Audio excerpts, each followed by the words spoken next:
Siyabonga ekseni mnini mandla onke ukuthi uNkulunkulu susiphile lelithuba nakalokhu ukuba size phambi kwakho Baba wethu mnini mandla onke izimpilo zethu zonke zimiswe kuwe konke ukuthemba kwethu nolwazi lwethu lumi kuwe Siyabonga mnini mandla onke intando yakho namandla akho nomusa wakho kule ndawo sisazothatha lemizuzwana uNkulunkulu wethu njalo kuba sizohlephulelana isinkwa phinda uNkulunkulu uqondisa nolimi lwami phinda uNkulunkulu kusiza nenhliziyo zabantwana bakho kuba sibambisane ngoba ukhuluma nje nathi sodwa kodwa ukhuluma nomhlaba wonke walabo abangakazalwa enyameni nalabo abangakazalwa kabusha ukuba bakufice lokudla sekuphekiwe njengoba nathi sathi masivula omabona kude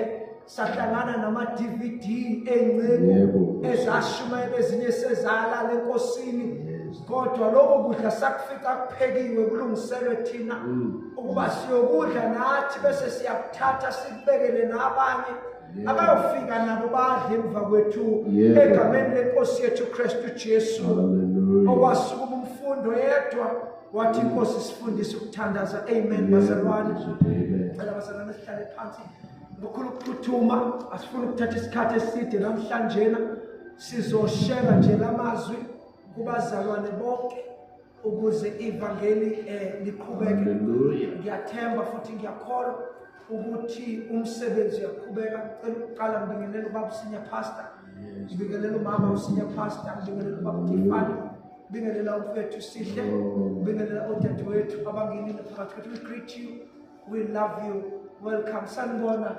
botakalana ninjani bazalwane Sunday school cela futhi nazi ukuthi sengenile yonke lento esiyenza la ikakhulukazi siyenzela nina inkosi yakulomuzi uJesu iyasiyala ukuthi nina ni first priority kuyo yonke into esiyenzayo ngoba umbuso wezulu ngowenu isho nithi umbuso wezulu ungowethu isho nawe lapha emuva hallo ithi umbuso wezulu ungowami usho njalo uJesu mekhuluma namhlanje sakhuluma mhlawumbe bazalwane sizoqhubeka kuwona uLuke chapter 11 verse number 1 la kuthiwa kwasukuma incebo kaNkulunkulu ezinye zezincebo kaNkulunkulu yathi inkosi Jesu sifundise ukuthandaza ungathi wayekhuluma azi ukuthi lesiyasikhathi ababephila kuso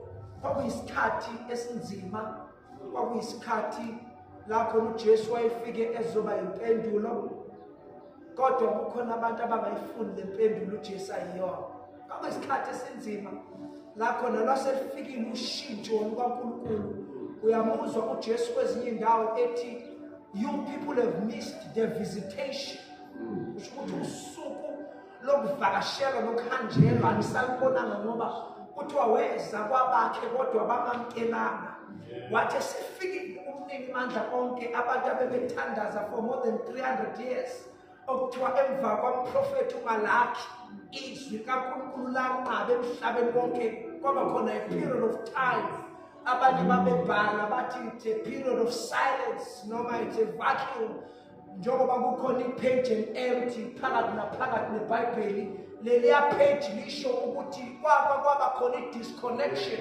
between amazulu nomhlaba uNkulunkulu engathumelanga umprofeti kungekho i-prophetic voice from the heavenly dimensions into the earth kwathulakala kwasekuzwakala incebo kaNkulunkulu okuthiwa uJohane ethi ngizwi lomemeze ehlane ethi ilungisani indlela yenu ngoba uyeza umsindisi phakathi kukhaphenye indoda ngikhumbula kahle noma kuSimeyoni noma ubani loya okuthiwa kwafika uNkulunkulu wathi awuzukufa until ubone insindiso.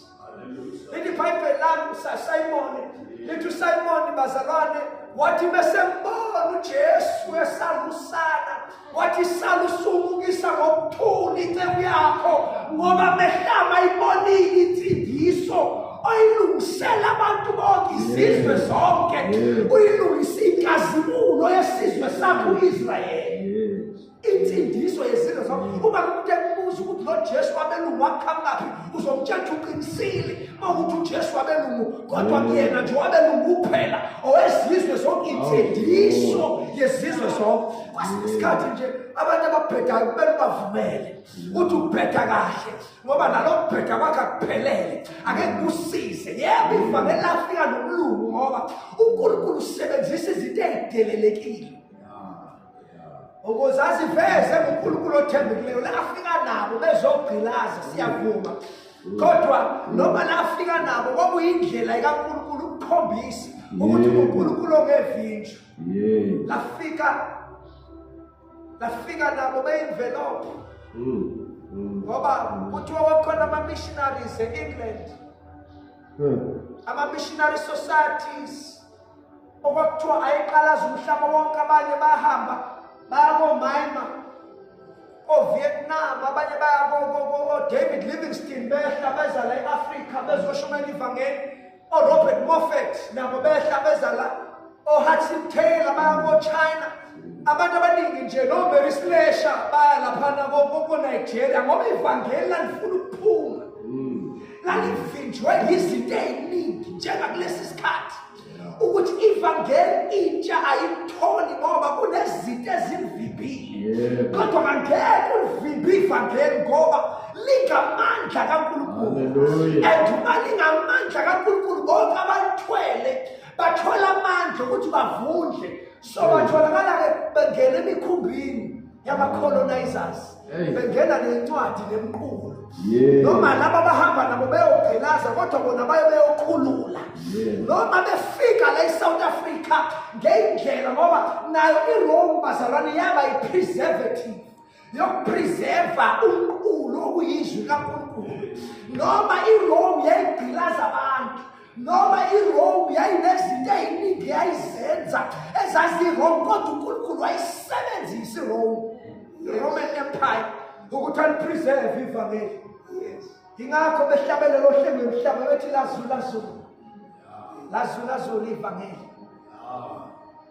Athi leli ivangeli lakudala elasikhulu lezolweni athi yilo leli ivangeli elakudala lelamakhehla nezangazi ongazathi labo alikho semgangathweni kanti yile elikhulu lomuntu ezolweni. Elivangeli lakudala awezwa behlabelele bathi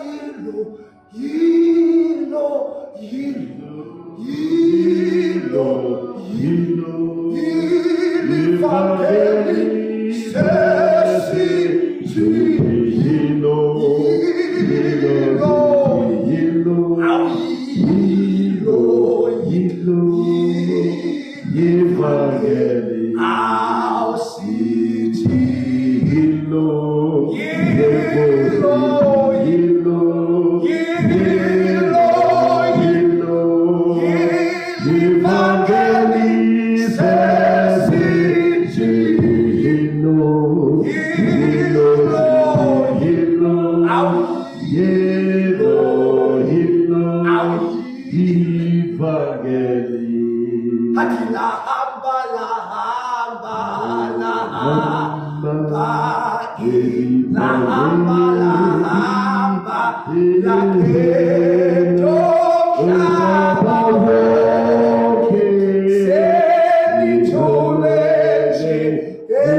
sicindezelwe izono zesivimba washumela ibhunu lathukona kwesusile inkazimulo kaNkulunkulu lathukona kwenkulu udonga okumi phambi kwenu nenkazimulo kaNkulunkulu. Ivangeli lenhlambuluko.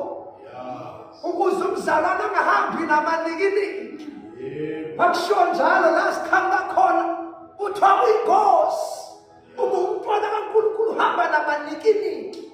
Funeka uhambe uyosho uyoyithemba lento ekuhluphayo ukuze ingakuvimbi. Ivangeli lakudala, ivangeli lalikhiqiza imindeni, ivangeli lalikhiqiza obaba nomama, ivangeli lalikhiqiza amadoda nabafazi, ivangeli lalikhiqiza ama-patriarchs nama-matriarchs.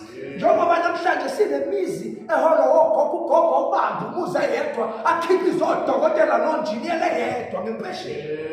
Ivangeli lakudala, ivangeli lenhlambuluko, ivangeli lakudala, ivangeli lakuthiwa khona uvumelekile ukusho ukuthi kwenzakaleni, kwenzeni. Isho ukuthi uhluleka ukuze ungayithwali wedwa lenkinga yakho. Ngahamba usindwa, hamba ulayithe. Kumnandi ukuhamba noJesu ungasindwa lutho. Uba igama lakho ubani? Titebo. Umuhle kangaka. Senzela ifavor. Mntakama wamkela uJesu nathi kwashiwo njalo ngangise high school. Funda grade 8 Titebo. Kwathiwa mfana wamsikhumbuza sibaningi sihleli lapha emadeskini noma anganoma isehlalweni sifunda grade 8. Wakhamba omunye umama kwakuthiwa umemtshangasi sakhona namanje. Kwaku-2011 ngenza grade 8 sisathithize high school singanani ama-toilet angakephi. Sezwa kuthiwa khona indawo la kusondwa khona ngebreak. Abantu bathi begijima beya emagwinyeni sathi sifuna ukuyobona ukuthi kukhonzwa kusontwani lapha. Sathi masingena safica abantu abasha njengathi bephakamisa izandla ngebreak. Ezinye zidla amagwinya idlala ibhola thina sayikhethela. Sathi ake siyongena lapha e-school hall evela abahleke emlazi. Sathi masingena safica labo mama, omunye wabo kwakuthiwa umemtshangasi. Ubani omunye bayigama lakho? Untokozo, uyazi Untokozo? Wase wathi umemshangase. Ngangisakhanya-ke ngalezi ayithunga emnyama njengoba ngimnyama manje. Ngangisakhanya impela nje nami ngisanobuso njengobaba. Titebo. Wathi umemshangase, bafana bami nibahle kangaka. Zenzeleni ifavor namkela uKristu Jesu. Wathi angisoze nayisola. Kusukela ngalolo suku Titebo nawe Ntokozo amamkela uJesu. Savuselela ifungo ngoba lento kaJesu phela mawusayingane uhamba ngoba uhamba nogogo. Nami laqala ngogogo ivangeli. Ntombi yodondolo yaseLuthela ngayilandela. Kanti ngelinye ilanga ngizohlangana nabantu abathi lento ibambile yiyo. Salusuvuselela ifungo. Savuselela ifungo lokho sibambe njalo noJesu. Lokho sihamba naye nje. Libele sicatshulisa. Hamba nathi bazalwane. Kona nguye umhlabelelo uthi what a friend we have in Jesus. All our needless pain we bear. All because we do not carry everything to God in prayer. Sifundise Nkosi Jesu ukuthandaza. Sifundise ukukhuleka. This is your life. It's all up to you as to what you choose to do with it. Prayer will help you navigate this dark time and age where the same sun that melts the ice is found. It is found hardening the clay. It's the same system. It's the same rule of law, but it's benefiting others and putting others into perpetuated disadvantages that are causing complex issues like poverty, like criminalism, all different kinds of oppressions. Yoyodwa bazalwane into eyenzeka emhlabeni ukufa nokuvuka kaJesu iyona kuphela into eyenzeka engafakanga umuntu kwi-disadvantage. Namhlanje phela izinto ekuthiwa ama-good intentions are not good enough. Washuma abantu base-America bahamba baya eSouth Korea. Mabefika mahamba eSouth Korea bafika babona iy'ngane ey'ningi zincane iphile emakhaya la khona kunganele izinto ezinye ingena abazali. Mabefika ama-Americana la eSouth Korea bathi mabekhaza ababhali balezi ncwadi bazalwane bathi baqala i-program ye-adoption. I-program la khona uzokwazi uku-adoptha ingane mawuyithatha uyi-adopthe uyenze kube ingane yakho. Mabeyiqala le program ye-adoption kuthiwa kwabonakala it's a good initiative, it's a good struggle, it's a good plan ukuthi si-adopthe ingane. Good intentions are not good enough. Kodwa mabe-adoptha le ngane Americans kufakwe imali zibonakala le ngane ziba nempilo emnandi phela sebeyayi-adoptha manje bazisa la kule home. Kuthiwa babonakala sakuba khona umkhuba ovele eSouth Korea. Abazali bebuka becompare lezi ngane ezihlala lapha nalezi ezihlala la emzini yabo. Kuthiwa baqala balahla ingane. Utayithatha ingane yakhazi la ngoba uyakhonta izophila kahle la. Ayithatha mboyilahla. Bafike bayithatha ngoba uyakhonta izothola ama-benefits amahle la.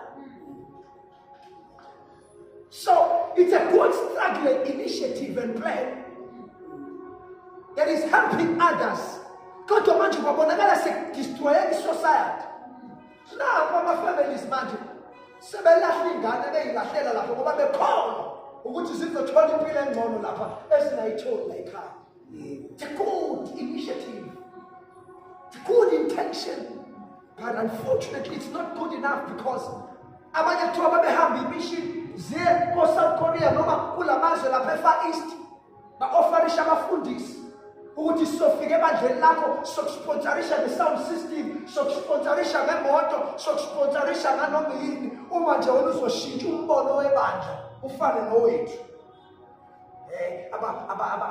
Ama-Americans lawenza lo noma ama-Christian initiatives from the Western nations ngoba bona baphethe idola ngithi. Now kwabonakala abantu abaningi bengasakhonzi uNkulunkulu, bengasahleli evangelini, sebejaha ama-privileges aza nalama-big initiatives from the Western nations. Ba-abanisha their initial calling, ba-abanisha their initial vision ngoba bebona ibhodwe econsayo. Good intentions that were not good enough. Kubonakala umuntu emafamu la khomsha umgaqo uTharon ehamba ngeFerrari. Uyenzani iFerrari kuma-rural areas? Uzoyi-maintaina ngani kwayona le Ferrari? Uzoyithatha imali to maintain this car. Good intentions that were not good enough. Ilanga elilodwa silibona li-good eqiniseni ubumba, kodwa futhi lona leli langa silibamba libhizi lincibikalisa u-ayisi. The same system, the same strategy, the same agenda, the same dialogue.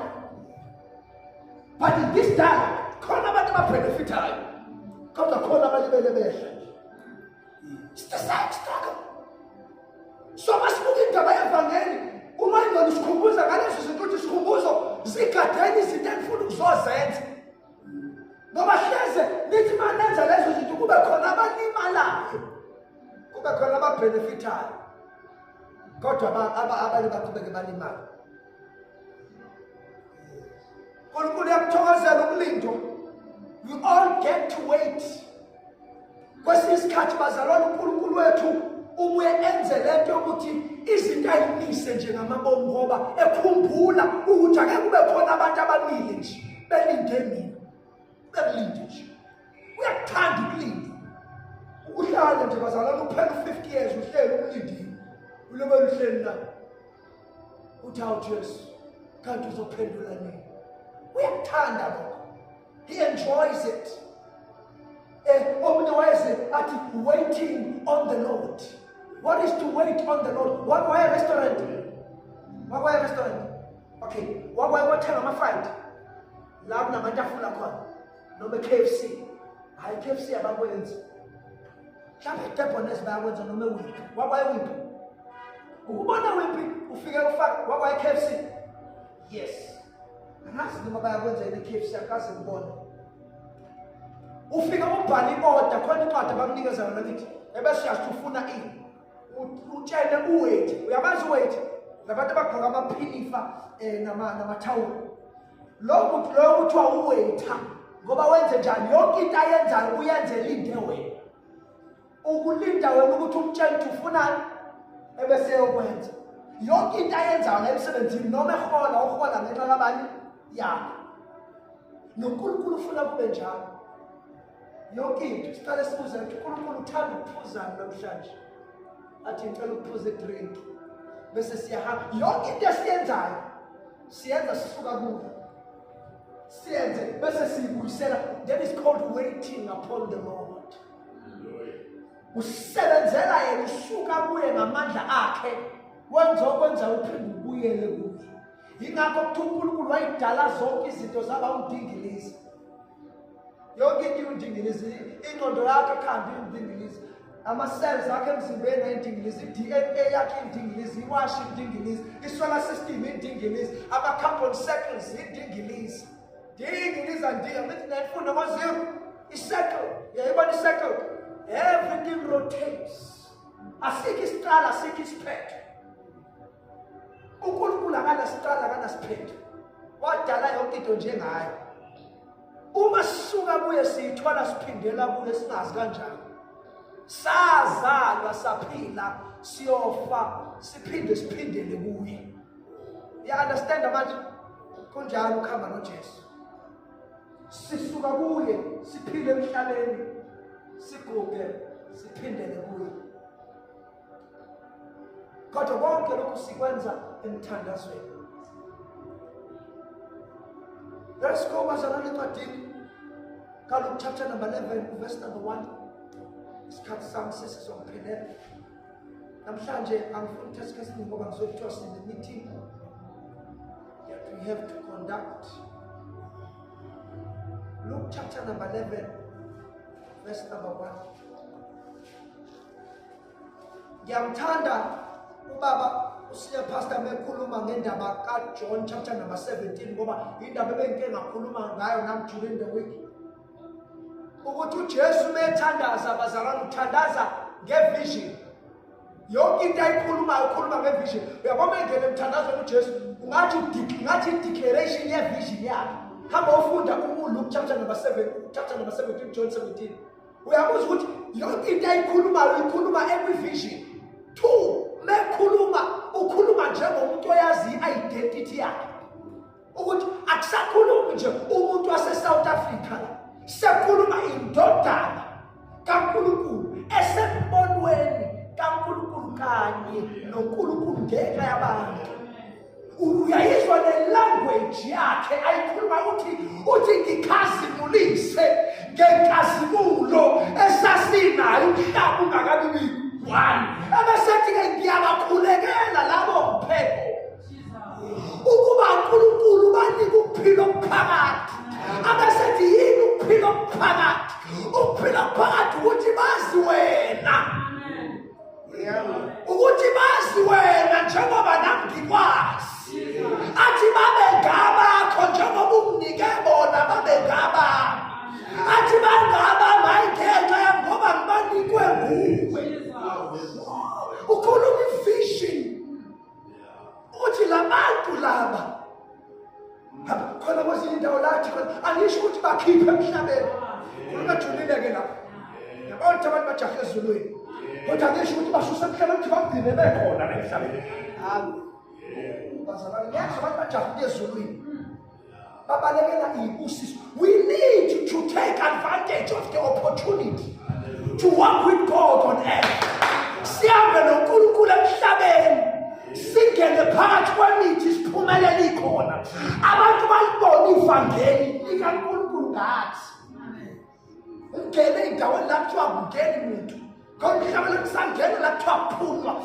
sangena la kuthiwa kungenwa saphuma la kuthiwa kuphunywa izinto ababeyicula oMeshaki no-Abednego no-Shadrach no Daniel okuthiwa Daniel Ntokozo Daniel baseva amakhosi awu-4.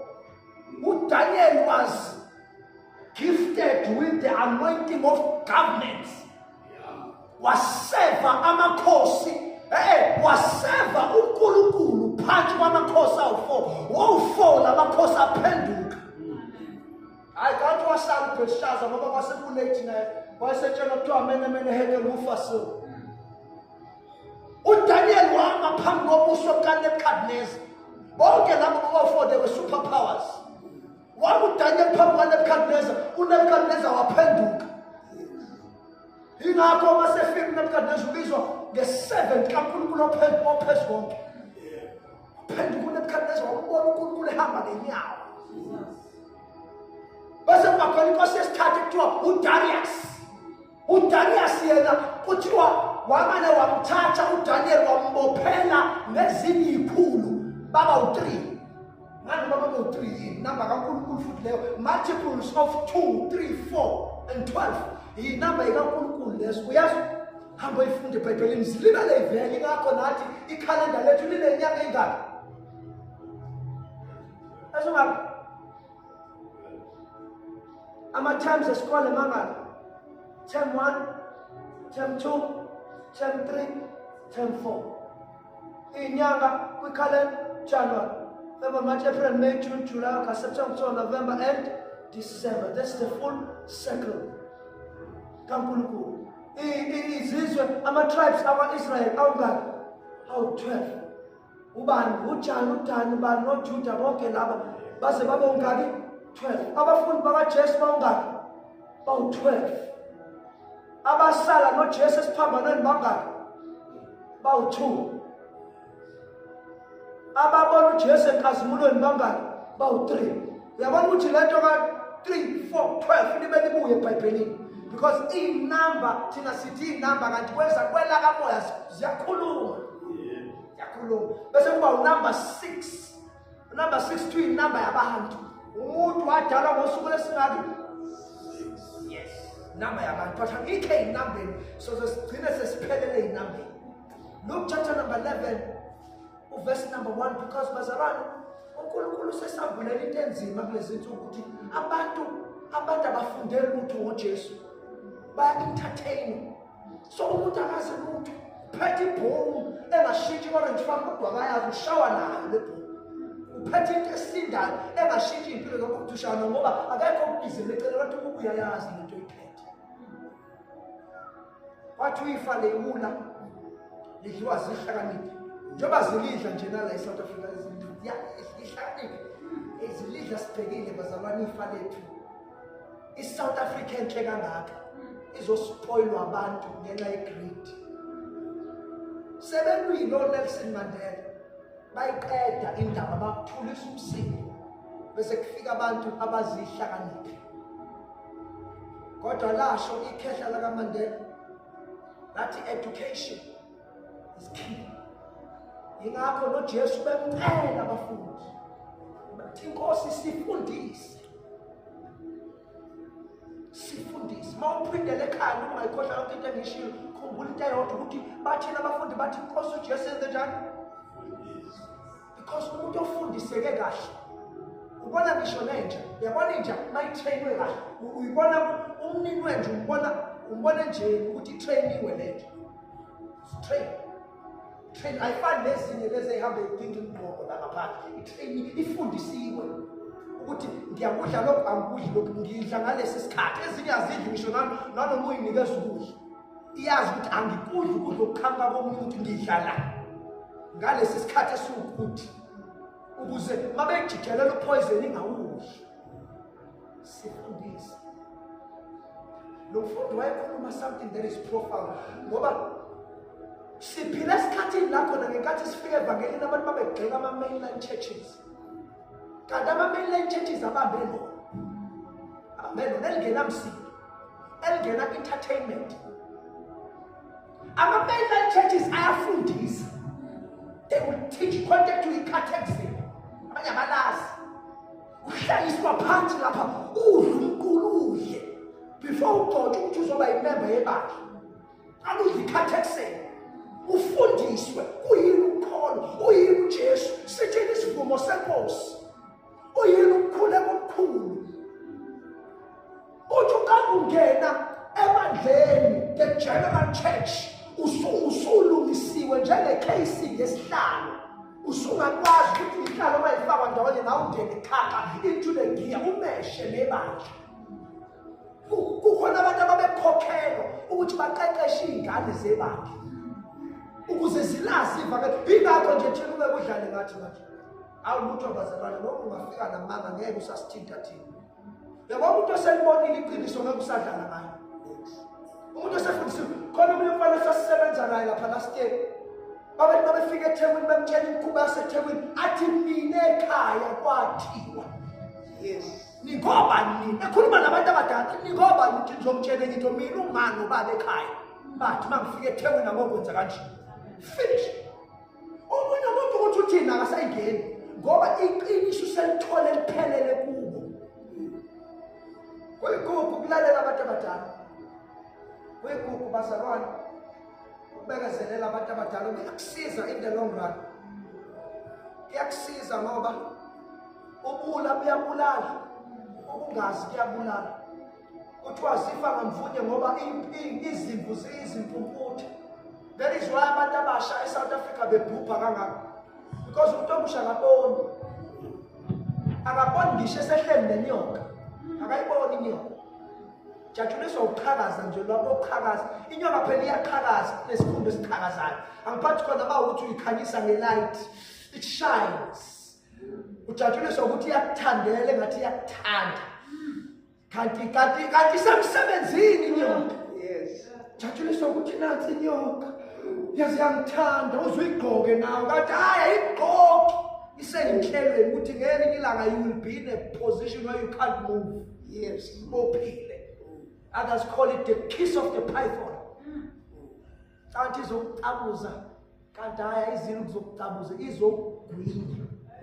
Angeke usakwazi uescape. Ithatha iminyaka libele nje. Indawo ngakho kuthiwa isono siyathandela. Siyathandela. Singena kamnandi kube ngathi ugqoka ingubo yomshado. Singena. Usifihle athi omunye sithola amandla ekufihlweni kwaso. The most usifihla the most udlondlobala. Abanye namhlanje sebeze bayisa kwelinye izinga lento yesono basidle kusithekela isono. Athi ngcono ngoba akekho vele ombonayo nongaziyo. Umuntu besimbone kula nje.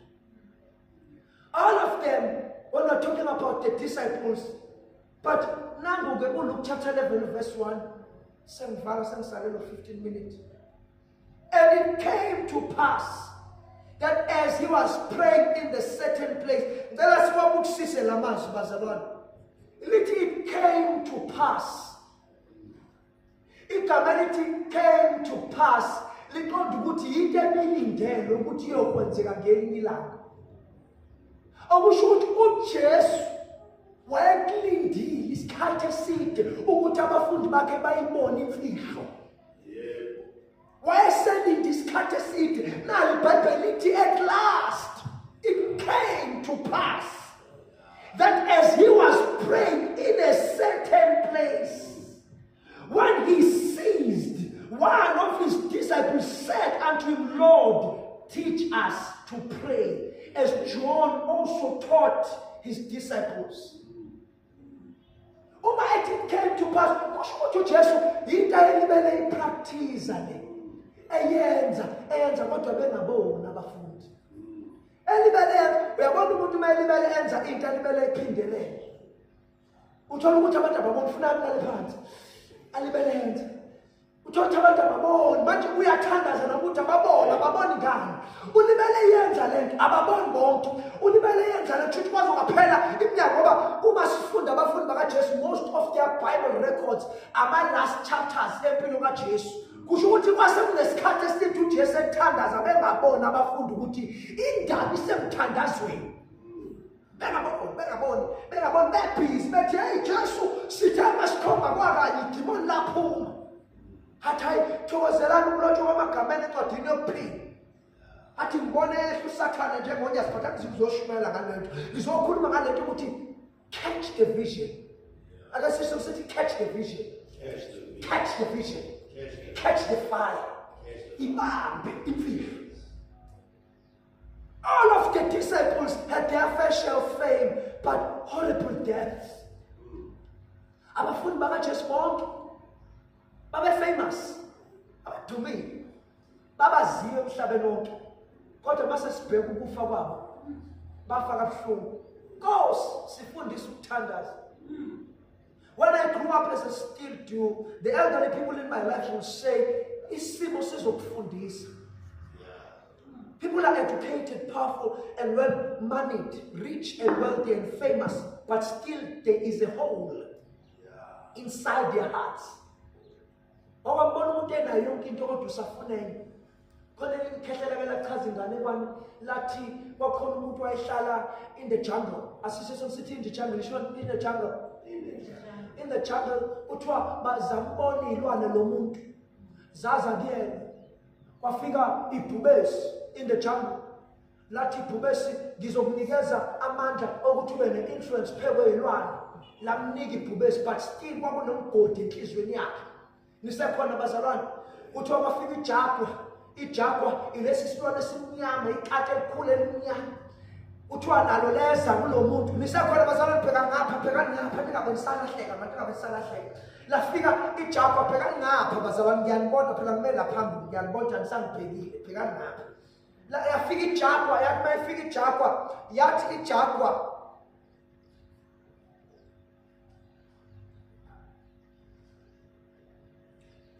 ijagwa yaza kulo muntu yathi ngizokunikeza wonke amandla ukuthi ulwe zonke izinto but still kwakunembobo kunomgodi enhlizweni yomuntu. Kwafika ukhosi lathi ngizokunikeza amandla ukuthi ubhekane nalokho uhlobo lwesilo. Bhekani ngapha bazalwane. Balifika ukhosi nalo lafaka enhlizweni kodwa still kwakunomgodi ongagcibeki. Still wayesana leyo appetite engazoyidila na i-discontentment yazi ukuba uncontent ukunganeliseki unakho kodwa usafuna okunye. Yini engagcwalisa inhliziyo yomuntu. Kodwa ke siyabonga uJesu befika kena bethi we want you to show us a sign. What uJesu, the people of this generation want a sign. I'm not going to give them any sign, but I am the sign. Kusho uJesu waphinda futhi wayishintsha uJesu wathi before Abraham I am. Ngoba babelibele bebrekela bethi uzosho kanjani ukuthi uzosikhulula thina sikaze sigqilazo siyinzalo kaAbraham. Wabaphendula uJesu wathi kube nenzalo kaAbraham ngabe nenzo kaAbraham. Ngoba Abraham was a righteous man. Abraham wayindoda yokukholwa nina nikholwa. Alive eziney'thelo zokukholwa. Athi show us a sign. What uJesu before Solomon I'm the greater than even Solomon. Ekhuluma ngamaqhawe abo ababeyitshela ukuthi amaqhawe ngaphandle kaJesu kanti uJesu yena wayewenze walawo maqhawe ukuthi aba amaqhawe. Zafika zonke izilwane kulo baba noma kulo muntu zithi igcwalisa inhliziyo yakhe kodwa yangagcwala. Still wayefuna okunye. Njengoba kwenzeka emhlabeni abantu they are not content. Don't have enough. Noma senakho isafuna okunye omnyaza ntshontshela abangenakho. Yes. Baba bona umuntu bedla ukudla. Udla iplate eno7 colors. Abone la udla isitambu. Akuthathe lokho akugodla. Yes. Hamba uthatha lokho namlokinga lo. Baba bona umuntu enama-toys amaningi, ama-toys. Awathathe lama-toys. Kodwa mehambe eyovakashela abanye afika ntshontshele nabanye. So ileyo nto emkhuluma ngayo. Greed. Unganeliseki. Uno 15 billion kwi-account kodwa usafuna okunye. Unayo yonke into washo ubaba emela phambili wathi uNkulunkulu ngibusisile ngisafunani. All kind of discontentment. Unganeliseki. Nakho konke lokho kusho ukuthi sibhekene nenkinga, hence substance abuse. Hence the power abuse. Hence the poverty. The disciples could sense the tough times are approaching. Hence they cried and requested, teach us how to bond with God. Teach us how to be in sync with God. Teach us how to communicate and get communication from God. Teach us how to navigate using the heavenly intelligence. Life is happening, my friend. It happened before. It will happen again. It's all a matter of choice. We are scattered. We are scattered. Solomon. Now Solomon, the man who had it all material things. Solomon. All material things of this life he had, but at the end, at the concluding words of his life, amazwi akokugcina yazi wathini uSolomon? uSolomon kuthiwa wayenabafazi aba more than 300. Nakhona futhi kubhalwa ngoba ehlonishwa okunye kuyashiya. uSolomon kuthiwa wayenengcebo emangalisayo, but still wayefuna intela kubantu. Kusho abantu mase becomplaina kwindodana yakho uRehobowamu. Bathi ubaba wakho wayesicindezele esifuna intela igolide lakubuzwa kwa-Israyeli. Kwakushiwa ngisho Queen of Sheba, the Ethiopian queen, the queen of the south, ihambe iye Middle East. Buya ngapha bazalwane, ngicela nimbambe umntwana angasiphazamisi because this is very important. Kuthiwa Solomon, the man who had it all, wayena yonke into, but he is found saying vanity of vanities. Athi konke kuyizeleze. Ukhuluma ngani? Ukhuluma ngalezi izinto abantu abayifunayo. uSolomon had access to anything and everything. uSolomon had everything, but he did not have everything. uSolomon wayena yonke imali kodwa wayengenayo yonke ingcebo. Ngoba khona ezinye izinto ezibizwa nge-discontentment. Wayena wonke amandla kuthiwa ngesikhathi kaSolomon nobody even dared to think to wage war against Israel. U-Israel ngesikhathi kaSolomon aka-experience iziphi. Ngoba uSolomon wayekuthiwa ehlakaniphile phela wayenza ama-relations njengoba kwenzeka namanje. Ukuthi ukuze singabi nalabo amakhelwane angikhanselane neprincess yakhona. Ukuze ngani nabalapha angikhanselane. So wabaqoqa bonke nabantu bakulesizwe beza nemikhuba yabo. uNkulunkulu emkhuzile uSolomon. Wathi Solomon, kulungile ndoda. Kodwa la makhosikazi abangaka azontshontsha inhliziyo yakho. Ayintshontshe kimi. Ngoba kuthiwa nawe emini. Ethi uma nje wavuma ku-first wife ukuthi akhonze iThixo, nami ngifuna ukukhonza iThixo. Kuthiwa bamngena kanjalo uSolomon.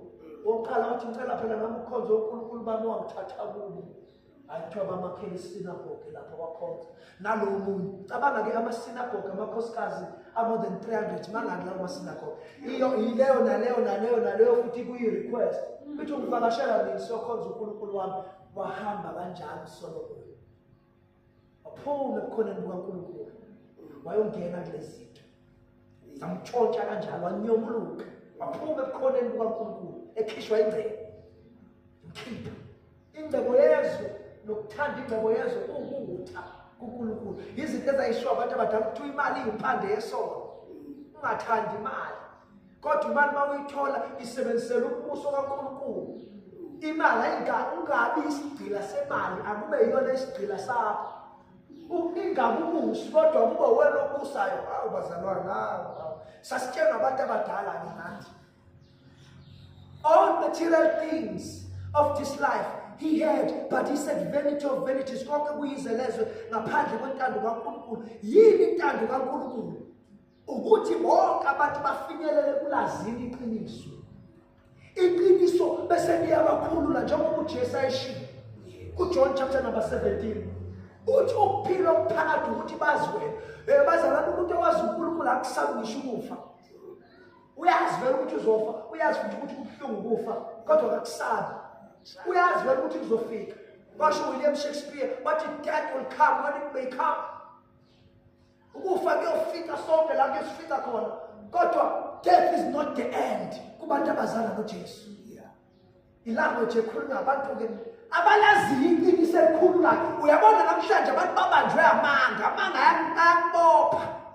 Ayakubopha amanga futhi amanga yalo ukuthi ungafinyelele ekulazini iqiniso. Uboshwa amanga. And amanga kuthiwa ayadevelop, alibele akhela anjengesono nawe ayakhandela. Ayakubamba ukuthi ungafiki la uyakoba zelana amanga. The supreme task of the church is the evangelization of the world. The church that does not evangelize shall soon fossilize. Ibandla lingavangeli. lizofossilize bazalwane. Uma singavangeli sizophela. Yes. Sophela kanjani? Kuzosukuma abantu lapha bathi zinje izinto abazalwane. Yabona abantu mase beshaya umuntu bethu yena ontshontsha into basuke bengasakhuzeki.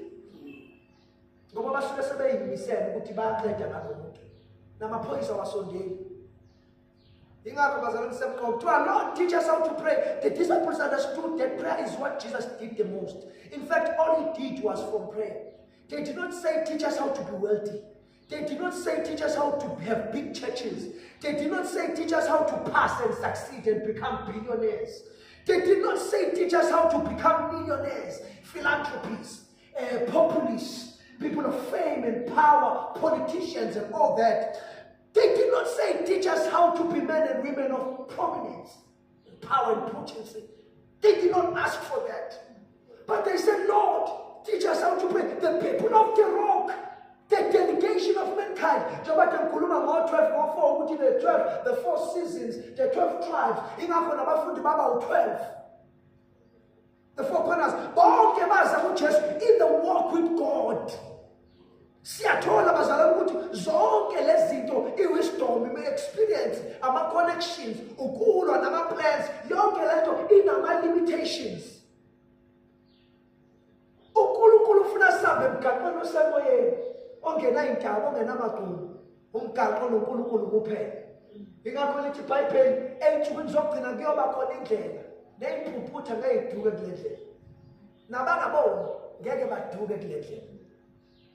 Step on prayer. We'll get to pray when all our plans serve us not. When all what we knew and thought we knew serves us no more. The Lord teaches us how to pray. Okay, Lord, teach us how to pray. I aim to be a father of a big family. I want to become a patriarch. A man who will leave a long, great, lasting legacy for many families and men, both biological and in the faith. This will not be possible, bazalwane, by knowledge and strategy alone, but in prayer. Teaching and raising boys into men, just like the vision of this church. Njengoba silandli nje bazalwane kunesiqubulo kune-vision ekuleli badla kanti noma abazalwane bazi niyazi i-vision yale badleni ukuthi kuzokwakhiwa imindeni izokwakhiwa kanjani kusebenza ngomthandazo. They asked him saying, Lord, teach us how to pray. We are spiritual and God is spirit. We get to walk also in the gifts of the Spirit. So the word of knowledge, number one, the word of knowledge, the gift of prophecy, the gift of teaching, the discernment of spirits, the interpretation of tongues, the working of miracles, miracles. Zonke lezo zinto ziza as a result of idolo eliguge emthandazweni idolo ehlala.